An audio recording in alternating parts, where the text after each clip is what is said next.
பிஸ்மில்லாஹிர்ரஹ்மானிர்ரஹீம். சங்கைக்குரிய முஃமினீன்களே, குர்ஆன் ஷரீஃபிலே அல்லாஹ் தஆலா சில வார்த்தைகளை சொல்லித் தருவான்.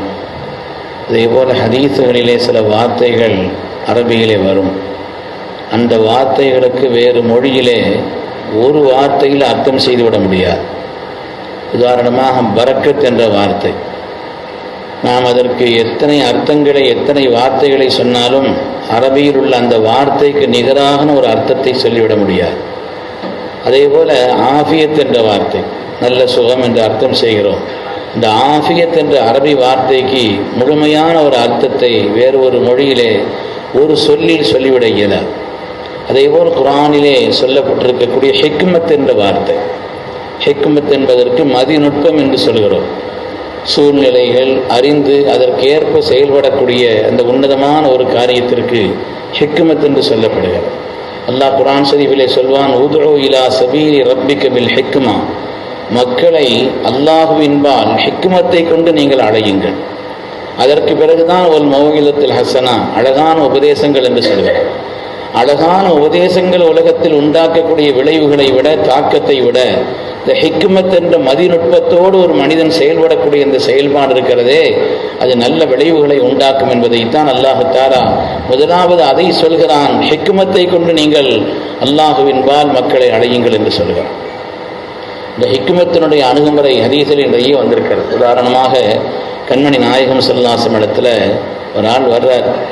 நாயகமே, நான் முஸ்லீம் ஆகிறேன், இஸ்லாத்தை ஏற்றுக்கிறேன், ஆனால் எனக்கு ஒரு நிபந்தனை, நான் இந்த தவறான உறவுகள், விபச்சாரம் செய்வதெல்லாம் என்னை தடை செய்யக்கூடாது, அதையெல்லாம் நான் செய்யத்தான் செய்வேன்னு சொல்லி இருக்கிறவர்களுக்கெல்லாம் கோபம் வந்துச்சு. இப்படியுமா ஒரு மனுஷர் சொல்லுவாருன்னு சொல்லிட்டு ஸல்லல்லாஹு அலைஹி வஸல்லம் சரின்ட்டான். சரி, ஆனால் எங்கிட்ட பொய் சொல்லக்கூடாதுன்னா, எந்த நேரத்தில் எங்கிட்ட பொய் சொல்லக்கூடாது. அப்படியானால் ஒரு தவறான செய்கை அவர் செய்கின்ற நேரத்தில் அவருக்கு ஒரு எண்ணம், இதே போல ஸல்லல்லாஹு சமூகத்தில் நான் போய் உட்கார்ந்து ஒரு தவறை செய்தாயா, இந்த காரியத்தை செய்தாயா என்று கேட்டால் ஆமாம் தானே சொல்லணும். அதை நினைத்து மாறினார். அதேபோல் ஸல்லல்லாஹு அலைஹி அவருக்கு உபதேசம் பண்ணாங்க, உன்னுடைய தாய், உன்னுடைய சகோதரி, உன்னுடைய மனைவி இடத்தில் மற்றவன் தவறாக நடக்கும் பொழுது நீ பொருந்திக் கொள்வாயான்னு கேட்டான். அது எப்படி தாங்க முடியாது? அது மாதிரி தானே மற்றவனுக்கு அவர்கள் ஒரு தாய், மற்றவனுக்கு சகோதரி, மற்றவனுக்கு அவர்கள் தன்னுடைய மனைவி என்று சொல்லும் பொழுது எப்படி அதை ஏற்க முடியும் என்பதை கண்மணி நாயகம் ஸல்லல்லாஹு அலைஹி வஸல்லம் ஹிக்மத்தோடு சொன்னார். முதல்ல வந்த உடனே இந்த காரியத்தை அதெல்லாம் முடியாது அப்படின்னு சொல்லி கோபப்பட்டு அனுப்புறது அப்படிங்கிறத விட, அவரை அதற்கு பிறகு ஏற்றுக்கொண்டு இந்த விஷயத்தை அவருக்கு சொல்வது என்பது இருக்கிறது ஹிக்மத் மார்க்கத்திலே. ஹஜ்ரத் சய்யிதுனா ஹஸன் ரலியல்லாஹு தஆலா அவர்கள் ஒது செய்து கொண்டிருந்தார்கள். பக்கத்தில் ஒரு பெரிய மனுஷன் ஒது செய்கிறாரு. அவர் ஒது செய்கிறது கண்டிப்பாக கூடாது, அந்த ஃபர்து நிறைவேறாதுங்கிறது இவங்களுக்கு தெரியுது.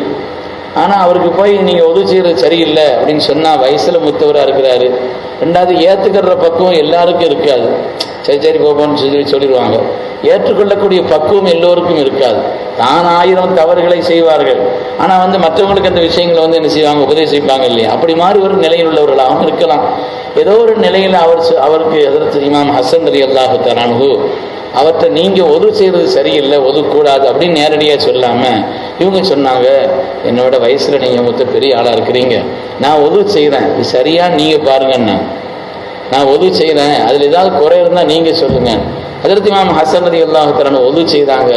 ஒது செய்யும் பொழுது அவங்க அந்த பெரியவர் நினைச்சாராம், தம்பி நீ தப்பா செய்யலை, எங்கிட்டதும் குறை இருக்குது, ஆனால் உன்னுடைய அணுகுமுறை நல்லா இருக்குதுங்கிறது அந்த விஷயத்தை பாராட்டி தன்னுடைய நிலைகளை மாற்றிக்கொண்டார். அது மாதிரி மனதும் புண்படாமல் அதே நேரத்திலே பக்குவமாக, அதைத்தான் அல்லாஹ் தஆலா ஹிக்மத் என்ற வார்த்தையை கொண்டு சொல்கிறார். ஒரு விஷயத்தை நடைமுறைப்படுத்துறதுக்கு ஹிக்மத்துங்கிறது ரொம்ப தேவை. பழைய தஞ்சை மாவட்டத்தில் ஒரு பிரபல்யமான ஒரு ஊர். அந்த ஊரில் பள்ளிவாசலை ஒட்டி ஒரு பெரிய குளம் இருக்கும். அங்கே உள்ள இன்னும் சில ஊர்களில் அங்கே உள்ள பழக்கம் என்னன்னு சொன்னால், அந்த குளத்தில் சுபு பாங்கு சொல்கிறதுக்கு முன்னால் ஆண்கள் யாரும் குளத்தை குளிக்கக்கூடாது, பெண்கள் தான் குளிப்பாங்க. அந்த சுபு வாங்கு சொன்னதோடையும் மாதிரி ஒரு சங்கு அடிப்பாங்க சில ஊர்களில். இந்த சங்கு சத்தம் கேட்ட பிறகு அதுக்கு பிறகு தான் ஆண்கள் குளிக்க போகும். பெண்கள்லாம் அவ்வளோ சீக்கிரமே குளித்து முடிச்சிருவாங்க. அந்த நேரத்தில் ஆண்கள் யாரும் போகக்கூடாது. இது ஊரில் ஒரு சட்டம் போட்டாங்க, இப்படி மாதிரி யாராவது அவங்க போனாங்கன்னா அவங்களுக்கு குறிப்பிட்ட அளவுக்கு அபராதம் விதிக்கணும் அப்படின்னு சொல்லி ஊர் கூடி முடிவு பண்ணிச்சு.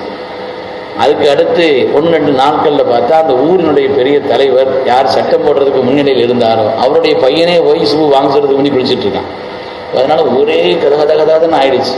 இப்படி எப்படி சொல்லுவார், அதை எப்படி செய்ய முடியுமா, போக முடியுமா, ஊரே பரபரப்பாச்சு. அந்த விஷயங்கள் மக்களிடத்தில் அவ்வளோ பிரபலியமாச்சு. உடனே அவர் என்ன செய்தார், எல்லாரையும் கூப்பிட்டு வச்சு என் பையனாக இருந்தாலும் சட்டம் தான், அதனால நான் அந்த அபராதத்தை விதிக்கிறேன்னு சொல்லி விதிச்சிட்டார். என்ன நடந்துச்சுங்கிறத அப்புறம் விசாரிச்சு பார்த்தா வேனுக்குண்டா அவர் பையனை அவர் குடிக்க அனுப்பியிருக்கிறார். ஏன்னா ஊர்ல இந்த சட்ட நடைமுறையில் ஆகணும். ஆனா இப்படி ஒரு நடைமுறை வந்துருச்சுன்னா இனிமே யாரும் மாற்றம் பண்ண மாட்டாங்க இல்லையா? அதனால வேனுக்குண்டா அந்த காரியத்தை செய்திருக்கிறாரு. காரணம் அது நடைமுறையில் ஆக வேண்டும் என்பதற்காக. தன்னுடைய பிள்ளைக்கு அவர் ஃபைன் போட்டார், அபராதம் போட்டார், இன்னும் மற்றவங்களுக்கு போடாமல் இருப்பாரா அப்படிங்கிற அந்த ஒரு நிலையையும் மக்களிடத்தில் அழுத்தமாக பதிவு செய்வதற்காக எந்த காரியத்தையும் ஹிக்மத்தோடு செய்ய வேண்டும் என்று மார்க்கம் சொல்கிறது. நம்முடைய குடும்ப காரியங்கள்லேயே எத்தனையோ கோபதாபங்கள் இருக்கும், எத்தனையோ நடைமுறைகள் இருக்கும். வேறு நல்ல வார்த்தைகள் அந்த விஷயத்தை சொன்னோன்னு சொன்னால் அவங்களுடைய உள்ளத்தில் மாற்றம் வந்து அதையே நேரடியாக கடுமையான வார்த்தைகளை கொண்டு சொல்லும் பொழுது உண்டாக்கக்கூடிய விளைவுகள் இருக்கிறது ஆபத்தான்.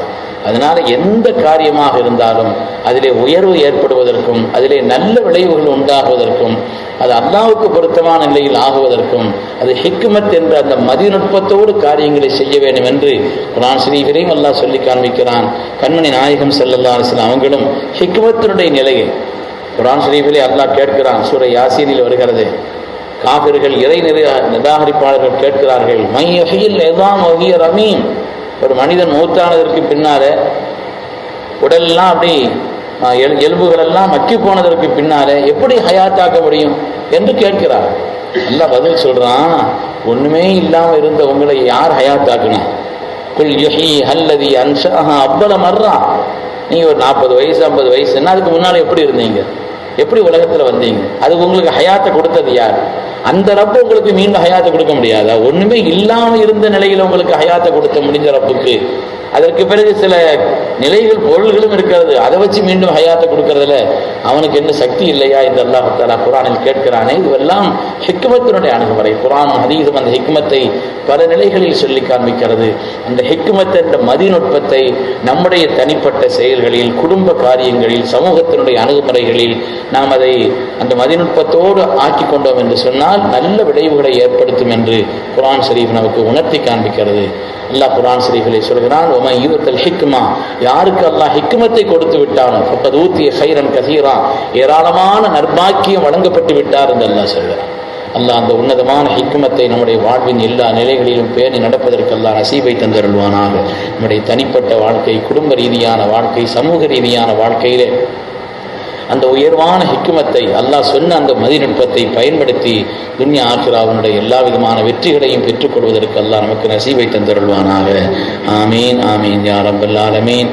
வ ஆகிரு தஅவானா அனில் ஹம்துலில்லாஹி ரப்பில் ஆலமீன். சுப்ஹானல்லாஹி பிஹம்திஹி சுப்ஹானக்கல்லாஹும்ம பிஹம்திக.